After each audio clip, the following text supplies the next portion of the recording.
Chapter 9 discuss ചെയ്യുന്നത് financial മാനേജ്മെന്റിനെ കുറിച്ചിട്ടാണ്. ഫിനാൻസ് എന്താണ്? നിങ്ങൾ കേൾക്കുമ്പോൾ ഫിനാൻസ് എല്ലാ കാര്യത്തിലും കേൾക്കാറുള്ള ഒരു ടേമാണ് ഫിനാൻസ് അല്ലേ? ഒരു ബിസിനസ്സിനെ സംബന്ധിച്ചിടത്തോളം ഫിനാൻസ് എന്ന് പറയുന്നതാണ് അതിൻ്റെ ബ്ലഡും അതിൻ്റെ നെർവും ഒക്കെ. ബിസിനസ്സിന് എല്ലാത്തിനും എന്ത് ചെയ്യാനാണെങ്കിലും പണം അല്ലെങ്കിൽ മണി വളരെ അത്യാവശ്യമാണ്. പണം ഉണ്ടാക്കുക എന്നുള്ളത് തന്നെയാണ് എല്ലാ ബിസിനസ്സിൻ്റെയും ലക്ഷ്യം. സോ ഒരു ബിസിനസ് തുടങ്ങാൻ, അത് റൺ ചെയ്യാൻ, അത് എക്സ്പാൻഡ് ചെയ്യാൻ, അത് ഏതെങ്കിലും തരത്തിൽ മോഡേണൈസ് ചെയ്യാനൊക്കെ ഫിനാൻസ് വളരെയധികം അത്യാവശ്യമാണ്.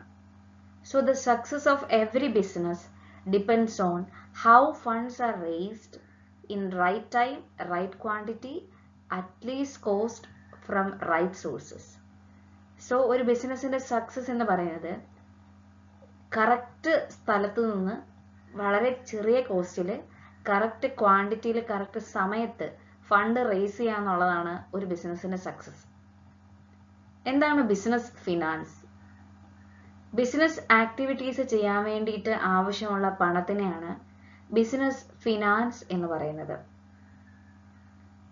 ഫിനാൻസ് വളരെയധികം ഒരു ബിസിനസ് തുടങ്ങാൻ വേണ്ടിയിട്ടും അത് എക്സിസ്റ്റ് ചെയ്യാൻ വേണ്ടിയിട്ടും അത് ഗ്രോ ചെയ്യാൻ വേണ്ടിയിട്ടും അത്യാവശ്യമായിട്ടുള്ള കാര്യമാണ്. സോ എത്രത്തോളം ഇമ്പോർട്ടൻ്റ് ആണ് പണം എന്നുള്ളത് നിങ്ങൾക്ക് മനസ്സിലായിട്ടുണ്ടെന്ന് വിശ്വസിക്കുന്നു. Business finance is an activity or a process which is concerned with acquisition of funds, use of funds, distribution of profits by a business firm. Business finance എന്ന് പറഞ്ഞ ആക്ടിവിറ്റി ഇൻവോൾവ് ആയിരിക്കുന്നത് ഫണ്ടുകൾ അക്വിസിഷൻ ചെയ്യുക, ആ ഫണ്ട് കറക്റ്റായിട്ട് use ചെയ്യുക, കറക്റ്റായിട്ട് അതിൻ്റെ പ്രോഫിറ്റ് ഡിസ്ട്രിബ്യൂട്ട് ചെയ്യുക എന്നിവയാണ്.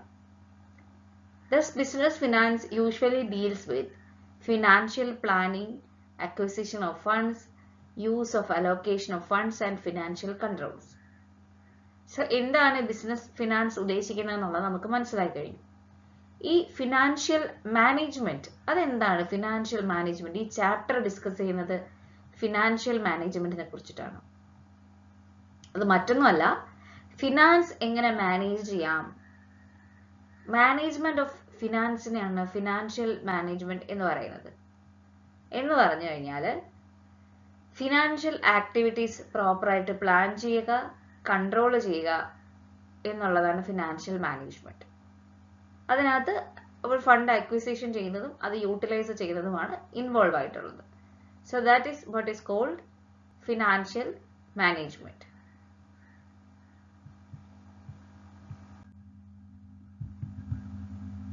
ഒരു ഫിനാൻഷ്യൽ ആക്ടിവിറ്റീസിന്റെ എല്ലാ ആസ്പെക്റ്റുകളും ഇത്തരത്തിൽ ഫിനാൻഷ്യൽ മാനേജ്മെന്റിൽ ഇൻവോൾവ് ആണ്. വെസ്റ്റിംഗ് ആൻഡ് ബോർഡ്ഹാമിന്റെ ഫിനാൻഷ്യൽ മാനേജ്മെന്റിന്റെ ഒരു ഡെഫിനിഷൻ ഇവിടെ കൊടുത്തിട്ടുണ്ട്. നിങ്ങൾക്ക് ഇഷ്ടമുള്ള ഡെഫിനിഷൻ ഒരു ഡെഫിനിഷൻ നിങ്ങൾ പഠിച്ചു വയ്ക്കുക. പല ഡെഫിനിഷൻസ് നിങ്ങളുടെ ടെക്സ്റ്റ് ബുക്സിൽ അവൈലബിൾ ആയിരിക്കും. Financial management is an area of financial decision making, harmonising individual motives and enterprise goals. Financial management involves application of general management principles to financial operations. Generally ഉള്ള management പ്രിൻസിപ്പിൾസിനെ financial ഓപ്പറേഷൻസിൽ use ചെയ്യുന്നതിനെയാണ് financial management എന്ന് പറയുന്നത്. അതിനകത്ത് പ്ലാനിങ്ങും ഓർഗനൈസിങ്ങും ഡയറക്റ്റിങ്ങും കൺട്രോളിങ്ങും involve ആണ്. പക്ഷേ ഇതിൻ്റെ എല്ലാം ഫിനാൻഷ്യൽ ആക്ടിവിറ്റീസിലാണ് ചെയ്യുന്നതെന്ന് മാത്രം. അതായത് planning, organising, directing, controlling of financial activities. എന്തൊക്കെയാണ് ഫീച്ചേഴ്സ് എന്ന് നമുക്ക് നോക്കാം ഫിനാൻഷ്യൽ മാനേജ്മെന്റിന്റെ.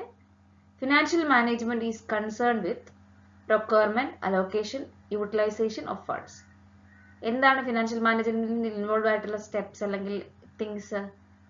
ഫണ്ടുകൾ പ്രോപ്പറായിട്ട് പ്രൊക്യൂർ ചെയ്യുക, ഫണ്ടുകൾ പ്രോപ്പറായിട്ട് അലോക്കേറ്റ് ചെയ്യുക, ആ ഫണ്ടുകളെ പ്രോപ്പറായിട്ട് യൂട്ടിലൈസ് ചെയ്യുക. ഇത് ഒരു ഓർഗനൈസേഷന്റെ പ്രോഫിറ്റിനെയും വെൽത്തിനെയും മാക്സിമൈസ് ചെയ്യുക എന്ന ഉദ്ദേശത്തോടു കൂടിയാണ് ചെയ്യുന്നത്.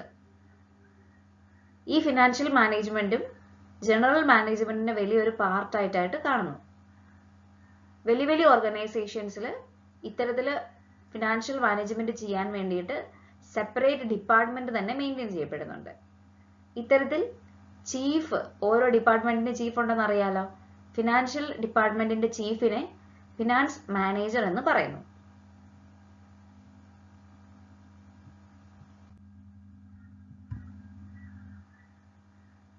അടുത്ത നമ്മൾ നോക്കാൻ പോകുന്നത് എന്തൊക്കെയാണ് ഇമ്പോർട്ടൻസ് അല്ലെങ്കിൽ ഫിനാൻസ് മാനേജ്മെന്റിന്റെ റോള് എന്നൊക്കെയാണ്.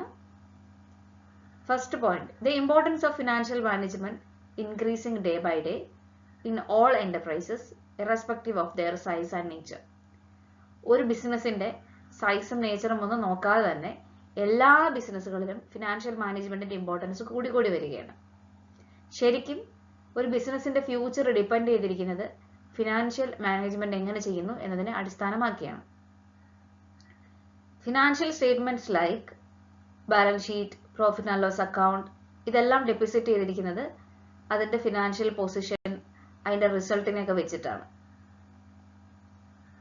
ഫിനാൻഷ്യൽ സ്റ്റേറ്റ്മെന്റ്സുമായിട്ട് ബന്ധപ്പെട്ടിട്ടുള്ള എല്ലാ ഐറ്റംസും ഫിനാൻഷ്യൽ മാനേജ്മെന്റ് ഡിസിഷൻസിന് ഉപയോഗിക്കുന്നവയാണ്.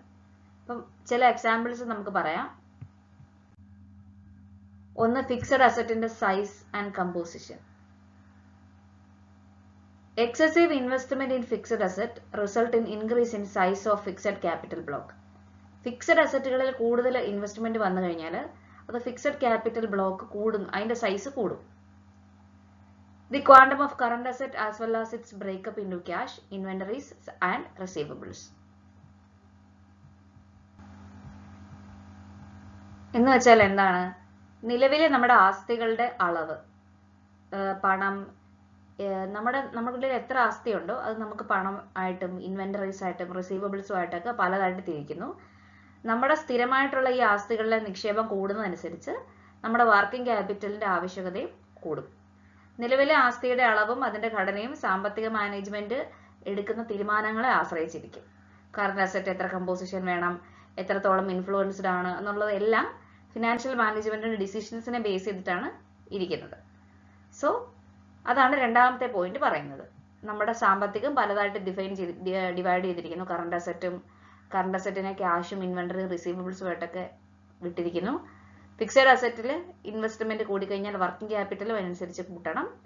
കറണ്ട് അസറ്റ് അല്ലെങ്കിൽ ഏതുമായിട്ട് ബന്ധപ്പെട്ടുള്ള ഡിസിഷൻസ് എല്ലാം ഫിനാൻഷ്യൽ മാനേജ്മെന്റുമായിട്ട് ബന്ധപ്പെട്ട് എന്ത് ഡിസിഷൻ എടുക്കുന്നോ അതിനനുസരിച്ച് ഡിപ്പെൻഡ് ചെയ്തിരിക്കും. അടുത്ത പോയിന്റ് ആണ് the proportion between long term and short term funds. Long term short term ഫണ്ട്സിന്റെ പ്രൊപ്പോർഷൻസ്.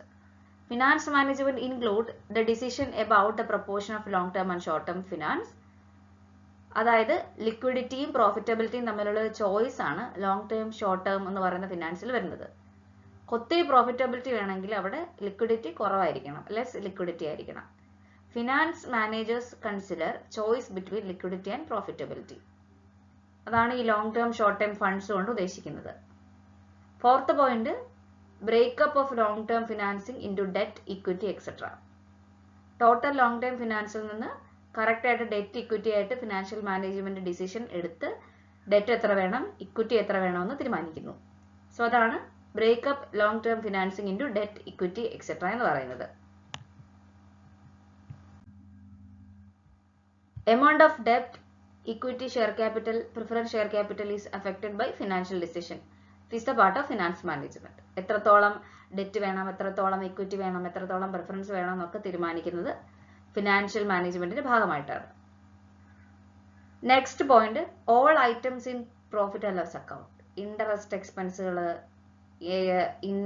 അല്ലാതെ വരുന്ന എക്സ്പെൻസുകൾ, ഡിപ്രീസിയേഷൻ, കമ്പനി എത്രത്തോളം ഡെറ്റ് യൂസ് ചെയ്യുന്നു, എത്രത്തോളം കൂടുതൽ ഡെറ്റ് യൂസ് ചെയ്ത് അതിനനുസരിച്ച് ഇൻട്രസ്റ്റ് ഫ്യൂച്ചറിൽ പേ ചെയ്യേണ്ടതായിട്ട് വരും. അതേപോലെ തന്നെ ഇക്വിറ്റി ക്യാപിറ്റൽ ഹൈ ആയി കഴിഞ്ഞാൽ അത് ഡിവിഡൻഡ് കൂടുതലും പേ ചെയ്യേണ്ടി വരും. അപ്പൊ ഇത്തരത്തിലുള്ള ഫിനാൻഷ്യൽ മാനേജ്മെന്റ് ഡിസിഷൻ അനുസരിച്ചാണ് എല്ലാ കാര്യങ്ങളും, ഒരു ബിസിനസ്സിലെ എല്ലാ കാര്യങ്ങളും റൺ ചെയ്യുന്നത്.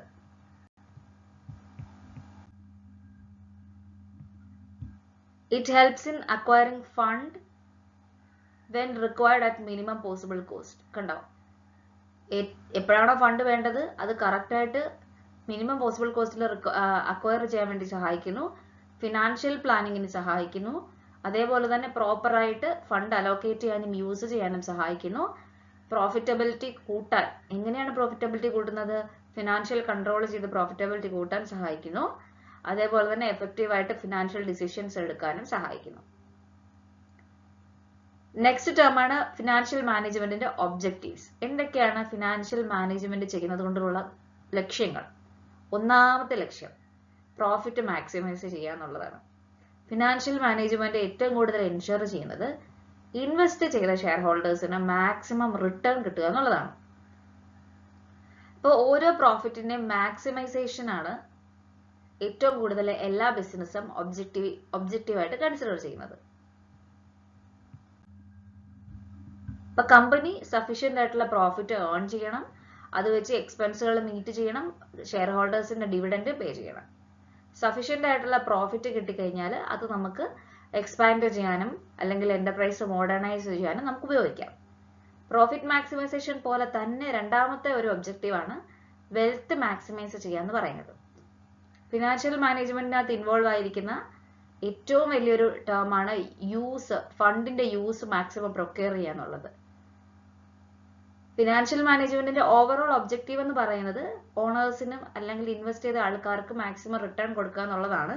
ഇത്തരത്തിൽ വെൽത്ത് മാക്സിമൈസ് ചെയ്യുന്ന ഓണേഴ്സിന്റെ വെൽത്ത് മാക്സിമൈസ് ചെയ്യുന്ന പ്രോസസ്സിനെയാണ് വെൽത്ത് മാക്സിമൈസേഷൻ എന്ന് പറയുന്നത്. വെൽത്ത് മാക്സിമൈസേഷൻ എന്ന് പറഞ്ഞാൽ എന്താണ് ശരിക്കും? മാർക്കറ്റ് വാല്യൂ, ഇക്വിറ്റി ഷെയർസിന്റെ മാർക്കറ്റ് വാല്യൂ മാക്സിമം കൂട്ടുന്നതിനെയാണ് വെൽത്ത് മാക്സിമൈസേഷൻ എന്ന് പറയുന്നത്.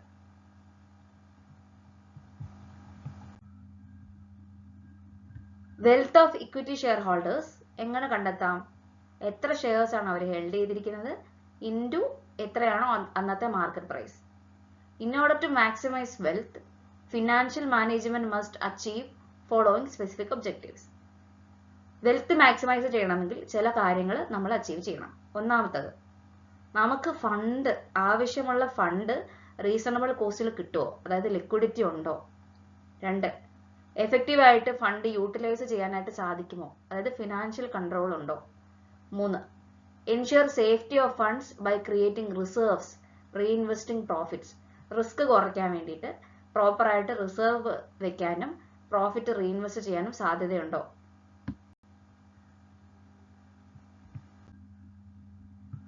ഇനി നമ്മൾ നോക്കുന്നത് എന്തൊക്കെയാണ് ഫിനാൻഷ്യൽ ഡിസിഷൻ എന്ന് പറഞ്ഞാൽ, അല്ലെങ്കിൽ ഫിനാൻസ് ഫങ്ഷൻസ്. ഫിനാൻസ് ഡിസിഷൻ എന്ന് പറഞ്ഞു കഴിഞ്ഞാൽ ഫിനാൻഷ്യൽ മാറ്റേഴ്സുമായിട്ട് ബന്ധപ്പെട്ട് ബിസിനസ് ഫേം എടുക്കുന്ന ഡിസിഷൻസിനെയാണ് ഫിനാൻഷ്യൽ ഡിസിഷൻസ് എന്ന് പറയുന്നത്. Different kinds of financial management decisions ഉണ്ട്. എല്ലാം അവിടെയുള്ള ഷെയർ ഹോൾഡേഴ്സിന്റെ വെൽത്ത് കൂട്ടുക എന്ന ഉദ്ദേശത്തോടു കൂടി ചെയ്യുന്നവയാണ്. പലതരത്തിലുള്ള അസറ്റ്സ് അക്വയർ ചെയ്യാറുണ്ട്. അത് നമുക്ക് ക്യാപിറ്റലൈസേഷന്റെ പാറ്റേൺ നോക്കി ചെയ്യാം, ഓരോ ഫേം എങ്ങനെയാണ് ഡിസ്ട്രിബ്യൂട്ട് ചെയ്യുന്നത് നോക്കി ചെയ്യാം. പ്രധാനമായിട്ടും നമുക്ക് ഇത്തരത്തിലുള്ള ഡിസിഷൻസിനെ 3ആയിട്ട് തരംതിരിക്കാം: investment decisions, financing decisions and dividend decisions. ഈ ഡിസിഷൻസ് ആണ് നമ്മൾ ഇനി ഡിസ്കസ് ചെയ്യാനായിട്ട് പോകുന്നത്.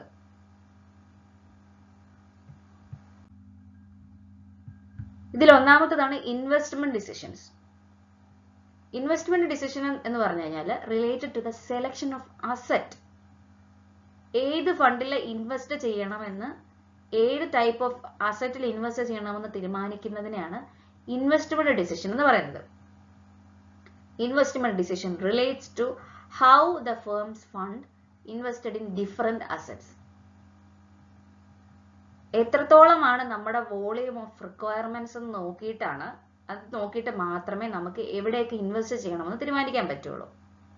ഇത്തരത്തിൽ ഇൻവെസ്റ്റ് ചെയ്യുന്ന സമയത്ത് റിട്ടേണും റിസ്ക്കും അതിൽ ഇൻവോൾവ് ആണ്. For this purpose finance manager analyse various alternatives. അതിനകത്ത് ഇൻവോൾവ് ആയിട്ടുള്ള ഇൻവെസ്റ്റ്മെന്റ് എത്ര ഇടാൻ പറ്റും, പ്രോഫിറ്റബിലിറ്റി എത്ര കിട്ടാം, റിസ്ക് എത്ര ഉണ്ടാവും, ഇതെല്ലാം ഒരു ഫിനാൻസ് മാനേജർ ഇന്ന് പഠിക്കും. എന്നിട്ട് മാത്രമേ ഏത് അസറ്റിൽ കൊണ്ട് ഇൻവെസ്റ്റ് ചെയ്യണമെന്ന് തീരുമാനിക്കാൻ പറ്റുള്ളൂ. So the investment decisions are based on risk return analysis. Risk return analysis എന്ന് പറഞ്ഞു കഴിഞ്ഞാൽ generally 2 type of investment decisions ആണ് ചെയ്യുന്നത്. They are decisions relating to long term investment decisions ഉം short term investment decisions. ഈ 2 decisions വെച്ചിട്ടാണ് investment decision proper ആയിട്ട് എടുക്കുന്നത്. ഇതിൽ ഒന്നാമത്തേതാണ് ലോങ് ടേം ഇൻവെസ്റ്റ്മെന്റ് ഡിസിഷൻസ്. ഇവിടെ നമ്മൾ നോക്കുന്നത് involve decisions to invest money on fixed asset to acquire them. Such decision is known as management of fixed asset or capital expenditure decision or capital budgeting. Long term investment decisions ന്റെ ഒന്നാമത്തെ type ആണ്. അതിൽ പറഞ്ഞിരിക്കുന്നത് എത്രത്തോളം മണി fixed അസറ്റിൽ invest ചെയ്യണം എന്നുള്ളതാണ്. ഇത്തരത്തിൽ invest ചെയ്യുന്നതിനെ പറയുന്ന പേരാണ് capital budgeting, fixed asset or capital expenditure decision മേക്കിങ്ങിന്റെ ഭാഗമായിട്ട് പറയുന്നു. പിന്നെ പറയുന്നതാണ് ഷോർട്ട് ടേം ഇൻവെസ്റ്റ്മെന്റ് ഡിസിഷൻസ്. അത് നിങ്ങൾക്ക് ഊഹിക്കാമല്ലോ, എത്രത്തോളം മണിയാണ് കറണ്ട് അസറ്റിൽ ഇൻവോൾവ് ചെയ്യേണ്ടത്. ക്യാഷില്, ഇൻവെന്ററിയില്, അക്കൗണ്ട് റിസീവബിൾസ്, ഇതൊക്കെയാണല്ലോ കറണ്ട് അസറ്റ്. അപ്പൊ അത്തരത്തിലുള്ള ഡിസിഷൻസിനെ പറയുന്ന പേരാണ് management of current assets or working capital requirement or liquidity decision. ഈ ഇത്തരത്തിൽ എടുക്കുന്ന ഡിസിഷൻസ്, ഷോർട്ട് ടേമിൽ എടുക്കുന്ന ഡിസിഷൻസ് അവിടെയുള്ള ഡേ ടു ഡേ ആക്ടിവിറ്റീസിന്റെ വർക്കിങ്ങിനെ ബാധിക്കുന്നവയാണ്. നെക്സ്റ്റ് ഒരു ടേം അവിടെ പരിചയപ്പെടാനുള്ളത് ക്യാപിറ്റൽ ബഡ്ജറ്റിംഗ് ആണ്. എന്താണ് capital budgeting? Capital budgeting is a long term planning for making and financing proposed capital outlays. അതിന്റെ ഒരു ഡെഫിനിഷൻ ഇവിടെ കൊടുത്തിട്ടുണ്ട്. ക്യാപിറ്റൽ ബഡ്ജറ്റിംഗ് എന്ന് പറഞ്ഞു കഴിഞ്ഞാൽ process of making capital budget, എത്രത്തോളം ക്യാപിറ്റൽ ഇൻവോൾവ് ചെയ്യണമെന്ന് തീരുമാനിക്കുന്ന ക്യാപിറ്റൽ ബഡ്ജറ്റ് പ്രിപ്പയർ ചെയ്യുന്ന പ്രോസസ്സിനെയാണ് ക്യാപിറ്റൽ ബഡ്ജറ്റിംഗ് എന്ന് പറയുന്നത്. Capital budget gives an estimate of the amount of capital required for acquiring fixed asset. Fixed asset acquire ചെയ്യാൻ എത്രത്തോളം പണമാണ് നമുക്ക് ആവശ്യം എന്ന് കണ്ടെത്തുന്ന എസ്റ്റിമേറ്റിനാണ് ക്യാപിറ്റൽ ബഡ്ജറ്റ് എന്ന് പറയുന്നത്. Capital budget is the statement of expenditure on fixed asset അല്ലെങ്കിൽ long term projects and benefits of which are likely to acquire in future. Easily മനസ്സിലായെന്ന് വിശ്വസിക്കുന്നു. Capital budgeting decisions long term investment decisions ആണ്. It is highly important in times of, എപ്പോഴൊക്കെയാണ് capital budgeting ഏറ്റവും അത്യാവശ്യമായിട്ട് വരുന്നത് എന്ന് പറഞ്ഞു കഴിഞ്ഞാൽ എക്സിസ്റ്റിംഗ് ആയിട്ടുള്ള അസറ്റ് റീപ്ലേസ് ചെയ്യുന്ന സമയത്ത്, അഡീഷണൽ ആയിട്ടുള്ള അസറ്റ്സ് വാങ്ങുന്ന സമയത്ത്. ഈ ഇത്തരത്തിൽ ക്യാപിറ്റൽ ബഡ്ജറ്റിംഗിൽ ഇൻവോൾവ് ആയിട്ടുള്ള സ്റ്റെപ്സും കൂടെ നമുക്ക് നോക്കാം. ഒന്ന്, ലോങ് ടേം ഇൻവെസ്റ്റ്മെന്റിന് വേണ്ടിയിട്ടുള്ള വേറെ പ്രോജക്റ്റുകൾ ഡെവലപ്പ് ചെയ്യുന്ന സമയത്ത്, ഓരോ ലോങ് ടേം പ്രോജക്ട്സിന്റെ ഇൻവെസ്റ്റ്മെന്റ് പ്രോജക്റ്റിന്റെയും സ്യൂട്ടബിലിറ്റിയും പ്രോഫിറ്റബിലിറ്റിയും നോക്കുന്ന സമയത്ത്, ഏതാണ് ബെസ്റ്റ് പ്രോജക്റ്റ് എന്ന് തീരുമാനിക്കുന്ന സമയത്ത്, കൃത്യമായിട്ട് ഫണ്ട്സ് അലോക്കേറ്റ് ചെയ്ത് സെലക്ട് ചെയ്യുന്ന സമയത്ത്, ഓരോ പ്രോജക്റ്റ് ഇവാലുവേറ്റ് ചെയ്യുന്ന സമയത്ത്. ഇനി എന്തൊക്കെയാണ് ക്യാപിറ്റൽ ബഡ്ജറ്റിംഗ് ഡിസിഷൻസിന്റെ ഇമ്പോർട്ടൻസ്? ക്യാപിറ്റൽ ബഡ്ജറ്റിംഗ് ഡിസിഷൻസ് എന്തുകൊണ്ടാണ് ഇമ്പോർട്ടന്റ് ആണ് എന്ന് പറയുന്നത്? Capital budgeting decisions have long term implications. നമ്മളിത് ലോങ് ടേം അസറ്റ്സിൽ ഇൻവോൾവ് ചെയ്യുന്ന കാര്യങ്ങളാണല്ലോ ഡിസ്കസ് ചെയ്യുന്നത്. അപ്പോൾ ലോങ് ടേമിൽ ഫ്യൂച്ചർ പ്രോഫിറ്റബിലിറ്റിനെയോ അല്ലെങ്കിൽ ആ ഒരു ഫേമിന്റെ ഗ്രോത്തിനെയൊക്കെ ബാധിക്കുന്ന തരത്തിലുള്ള ഡിസിഷനാണ് ക്യാപിറ്റൽ ബഡ്ജറ്റിംഗ് ഡിസിഷൻസിൽ എടുക്കുന്നത്. ക്യാപിറ്റൽ ഇൻവെസ്റ്റ്മെന്റ് ഡിസിഷൻസിനകത്ത് ഒത്തിരി ഫണ്ട് ഇൻവോൾവ് ആണ്, ഹെവി ഫണ്ട് ഉണ്ട് അതിനകത്ത്. അപ്പൊ നമുക്കത് ഇറിവേഴ്സ് ചെയ്യാൻ പറ്റത്തില്ല. ഇൻവെസ്റ്റ് ചെയ്താൽ അത് പോയി, അവിടെ നമുക്ക് അത് നഷ്ടപ്പെട്ടാൽ അവിടെ സബ്സ്റ്റാൻഷ്യൽ ലോസ് നമുക്ക് വരും. സോ ഹെവി ഫണ്ട് അതിൽ ഇൻവോൾവ് ആണ്. അപ്പൊ അത് അത്രയും ഇമ്പോർട്ടന്റ് ആണ്. Capital budgeting decisions are always intended to make future earnings. Future earnings എന്ന് പറയുന്നത് ഒരു ഫേമിനെ സംബന്ധിച്ചിടത്തോളം ഫ്യൂച്ചർ കോമ്പറ്റീറ്റീവ് സ്ട്രെങ്തിന് ആവശ്യമായിട്ടുള്ള ഫണ്ടാണ്.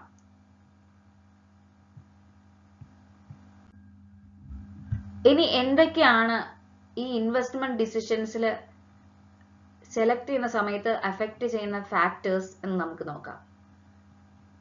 എല്ലാ ഡിസിഷൻസും, ക്യാപിറ്റൽ ബഡ്ജറ്റിംഗിലെ എല്ലാ ഡിസിഷൻസും ലോങ് ടേം ഇമ്പാക്ട് വരുത്തുന്നവയാണ്.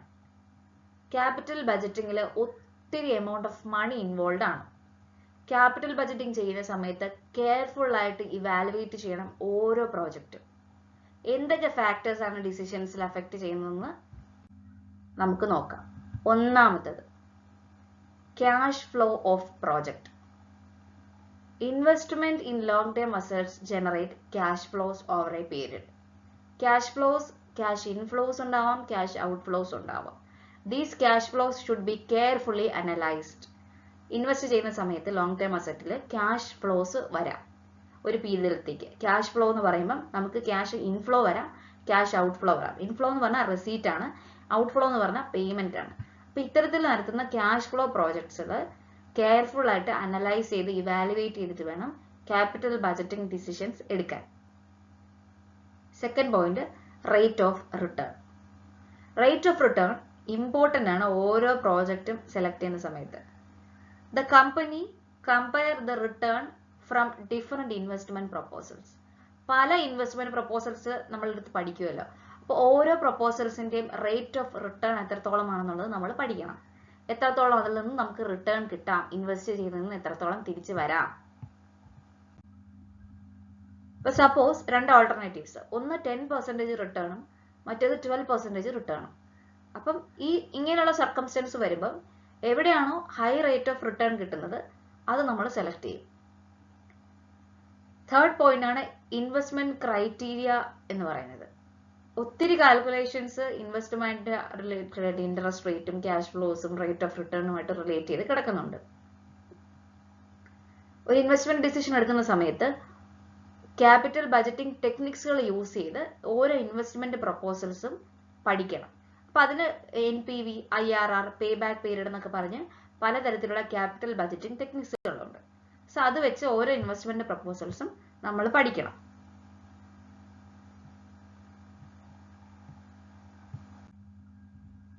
ഇത്രയുമാണ് ഇൻവെസ്റ്റ്മെന്റ് ഡിസിഷൻസുമായിട്ട് ബന്ധപ്പെട്ടിട്ടുള്ള ടേംസ്, അല്ലെങ്കിൽ ക്യാപിറ്റൽ ബജറ്റിംഗ് ഡിസിഷൻസ് എന്ന് പറയും. അപ്പൊ അതിന്റെ ഇമ്പോർട്ടൻസും ഫാക്ടേഴ്സും ഒക്കെ നമ്മൾ പഠിച്ചു വെച്ചിരിക്കണം.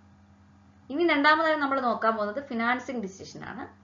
ഫിനാൻഷ്യൽ ഡിസിഷൻ കൺസേൺ ചെയ്തിരിക്കുന്നത് ബിസിനസ് ആക്ടിവിറ്റിയുടെ ഫംഗ്ഷനിങ്ങിനെ കുറിച്ചിട്ടാണ്.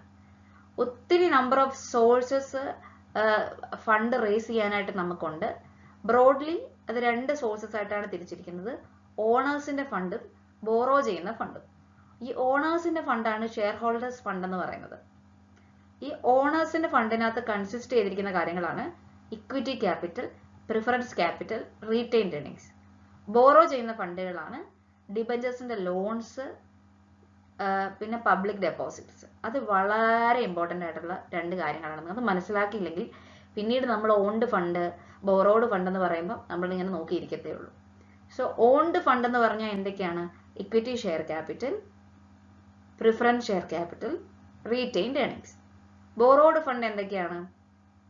Debentures, loans and public deposits. Cost of each type of finance estimated. Some sources may be cheaper than others. ഓരോ സോഴ്സും എടുക്കുന്ന സോഴ്സിന്റെ കോസ്റ്റ് നമ്മൾ കണ്ടുപിടിക്കും. അതിന് നമ്മൾ ഫ്ലോട്ടേഷൻ കോസ്റ്റ് എന്ന് പറയും. അപ്പോൾ ചിലതിന്റെ കോസ്റ്റ് ചീപ്പർ ആയിരിക്കും, ചിലതിന്റെ കോസ്റ്റ് നമുക്ക് കുറച്ച് എക്സ്പെൻസീവ് ആയിരിക്കും. ഇപ്പോൾ എക്സാമ്പിൾ ഇവിടെ പറഞ്ഞിരിക്കുന്നത്, debt is considered to be cheapest of all other sources. Tax deductibility of interest makes it still cheaper. Debt മേടിക്കുന്നത്, കടമേടിക്കുന്നത് ചീപ്പസ്റ്റ് ആണ് എന്നുള്ളതാണ്, ബാക്കിയുള്ള സോഴ്സിനേക്കാൾ ചീപ്പസ്റ്റ് ആണെന്നാണ് പറഞ്ഞിരിക്കുന്നത്. നമുക്കതിൽ നിന്ന് ടാക്സ് ഡിഡക്ട് ചെയ്യാനായിട്ട് പറ്റും. പക്ഷേ ഒരു ഫിക്സഡ് സമയം കഴിയുമ്പോൾ നമുക്ക് ആ ഡെപ്റ്റ് തിരിച്ച് അടയ്ക്കേണ്ടതായിട്ടും വരും. ആ ഡെപ്റ്റിന് കറക്റ്റ് ആയിട്ടുള്ള ഇൻട്രസ്റ്റും കൊടുക്കേണ്ടതായിട്ട് വരും. അതിന് നമുക്ക് പ്രോഫിറ്റ് ലോസും നോക്കിയിട്ട് കാര്യമില്ല. അപ്പോൾ ഇത്തരത്തിൽ ഈ പേയ്മെന്റ് നടന്നില്ല, അതിനൊരു ഡിഫോൾട്ട് വന്നാൽ അവിടെ അതിന്റെ ഒരു ഫിനാൻഷ്യൽ റിസ്ക്കും അവിടെയുണ്ട്. സോ എന്ത് വേണമെങ്കിലും നമുക്ക് വരാം എന്നുള്ളതാണ് അവിടെ പറയുന്നത്. അല്ലാതെ there is no such compulsion to pay any dividend on equity shares. A finance manager has to select such source of funds which will make optimum capital structure. ഏറ്റവും ബെസ്റ്റ് ക്യാപിറ്റൽ സ്ട്രക്ചർ ഏത് കിട്ടുന്നോ അതിനനുസരിച്ചുള്ള ഒരു decision source of ഫണ്ടുകളായിരിക്കണം finance manager select ചെയ്യുന്നത്. A debt equity ratio should be fixed. എത്രത്തോളം debt വേണം, എത്രത്തോളം ഇക്വിറ്റി വേണം എന്നുള്ളത് ഹെൽപ്സ് ചെയ്യേണ്ടത് എത്രത്തോളം പ്രോഫിറ്റബിലിറ്റി കിട്ടുമെന്ന് നോക്കിയിട്ടായിരിക്കണം. കൃത്യമായിട്ട് ഓൺഡ് ഫണ്ടിന്റെയും ബോറോഡ് ഫണ്ടിന്റെയും ഒരു വെൽ മിക്സ് ആയിരിക്കണം നമ്മൾ ഓരോ ഫിനാൻസ് ചെയ്യാനായിട്ട് സോഴ്സ് ആയിട്ട് എടുക്കേണ്ടത്. അതാണ് ഫിനാൻസിങ് ഡിസിഷൻസിൽ വരുന്നത്. ജനറലി രണ്ട് കൈൻഡ്സ് ഓഫ് ഫിനാൻഷ്യൽ ഡിസിഷൻ ആണുള്ളത്. ഒന്ന് total amount of capital collected through various resources. പല റിസോഴ്സസിൽ നിന്ന് മൊത്തം ക്യാപിറ്റലും കളക്ട് ചെയ്തെടുക്കുക, അതിനെയാണ് ക്യാപിറ്റലൈസേഷൻ എന്ന് പറയുന്നത്. പിന്നെ പ്രൊപ്പോർഷൻ ഓഫ് ഈച്ച് സോഴ്സസ്, ഓരോ സോഴ്സസിൽ നിന്നും കറക്റ്റ് പ്രൊപ്പോർഷൻ ആയിട്ട് എടുക്കുക, അതിനെയാണ് ക്യാപിറ്റൽ സ്ട്രക്ചർ എന്ന് പറയുന്നത്. സോ രണ്ട് കൈൻഡ്സ് ഓഫ് ഫിനാൻഷ്യൽ ഡിസിഷൻ ആണുള്ളത്, capitalisation and capital structure. Capitalisation എന്ന് പറഞ്ഞു കഴിഞ്ഞാൽ total amount of capital collected through various sources. Proportion എന്ന് പറഞ്ഞു കഴിഞ്ഞാൽ ഓരോ സോഴ്സിൽ നിന്നും കറക്റ്റ് പ്രൊപ്പോർഷൻ എടുക്കുന്നതിനെ ക്യാപിറ്റൽ സ്ട്രക്ചർ എന്നും പറയുന്നു. എന്തൊക്കെ ഫാക്ടേഴ്സ് ആണ് ഫിനാൻസിങ് ഡിസിഷൻസിനെ അഫക്ട് ചെയ്യുന്നത്? ഒന്ന് കോസ്റ്റ്, ഏറ്റവും ചീപ്പർ ആയിട്ടുള്ള സോഴ്സിൽ നിന്നായിരിക്കണം ഫിനാൻസ് ചെയ്യേണ്ടത്. രണ്ട് റിസ്ക്, ഓരോ റിസ്ക്കും ഓരോ സോഴ്സിൽ എത്ര റിസ്ക് ആണ് ഇൻവോൾവ് ആയിട്ടുള്ളതെന്ന് ഇവാലുവേറ്റ് ചെയ്യണം. മൂന്ന് ഫ്ലോട്ടേഷൻ കോസ്റ്റ്, ഓരോ കോസ്റ്റും റേസ് ചെയ്യപ്പെടുന്ന കോസ്റ്റ് കറക്റ്റ് ആയിട്ട് ഇവാലുവേറ്റ് ചെയ്താണ്, അതിനാണ് ഫ്ലോട്ടേഷൻ കോസ്റ്റ് എന്ന് പറയുന്നത്. ഫ്ലോട്ടേഷൻ കോസ്റ്റ് ലോവർ ആയിരിക്കണം. 4 ക്യാഷ് ഫ്ലോ പൊസിഷൻ, സ്ട്രോങ്ങർ ആയിട്ടുള്ള cash flow position normally recommend ചെയ്യപ്പെടും. 5 fixed operating cost. If business has high level of fixed operating cost, lower debt financing is better. നമുക്ക് ഒത്തിരി fixed operating cost ഉള്ളതാണെങ്കിൽ കുറച്ച് debt വാങ്ങിക്കുന്ന type of financing ആണ് ചെയ്യേണ്ടത്. Higher operating cost എന്ന് പറഞ്ഞാൽ റെന്റ് കുറേ ഉണ്ട്, ഇൻഷുറൻസ് ഉണ്ട്, സാലറി ഉണ്ട്, ഇങ്ങനെയുള്ള ഓപ്പറേറ്റിംഗ് കോസ്റ്റുകളെന്നാണ് ഉദ്ദേശിക്കുന്നത്. സിമിലർലി ഫിക്സഡ് ഓപ്പറേറ്റിംഗ് കോസ്റ്റ് കുറവാണെങ്കിൽ മോർ ഡെറ്റ് ഫിനാൻസിങ് ഉള്ളത് നമുക്ക് ചെയ്യാം. 6 control considerations. More owned funds dilute the management control over business. Debt financing has no such danger. ഒത്തിരി ഓൺഡ് ഫണ്ട് ആണെങ്കിൽ അവരെല്ലാം കൂടെ വന്ന് മാനേജ്മെന്റിനെ കൺട്രോൾ ചെയ്യാനായിട്ട് ശ്രമിക്കും. പക്ഷെ ഡെറ്റ് ആണെങ്കിൽ അത്രയും ഡേഞ്ചർ ഇല്ല എന്നുള്ളതാണ് പറയുന്നത്. Last one, state of capital market. ഓരോ ക്യാപിറ്റൽ മാർക്കറ്റിന്റെ ഹെൽത്ത് നോക്കിയിട്ട് വേണം നമ്മൾ സോഴ്സ് ഓഫ് ഫണ്ട്സ് എടുക്കാൻ. ബൂമിന്റെ സമയത്ത് നമുക്ക് ഒത്തിരി ഇൻവെസ്റ്റ് ചെയ്യാൻ, ഇക്വിറ്റിയിൽ ഇൻവെസ്റ്റ് ചെയ്യാനായിട്ട് പറ്റും. ഡിപ്രഷന്റെ സമയത്ത് അങ്ങനെയല്ല, അതിന്റെ നേരെ ഓപ്പോസിറ്റ് ആണ്. ആൾക്കാർക്ക് അവർ ഇൻട്രസ്റ്റ് ആയിരിക്കത്തില്ല ഇക്വിറ്റി ഷെയർസ് വാങ്ങിക്കാനായിട്ട്. അപ്പോൾ ബൂമാണോ ഡിപ്രഷൻ ആണോ നോക്കിയിട്ടും കൂടെ വേണം നമുക്ക് ഓരോ ക്യാപിറ്റൽ സ്ട്രക്ചറും സെലക്ട് ചെയ്യാനായിട്ട്.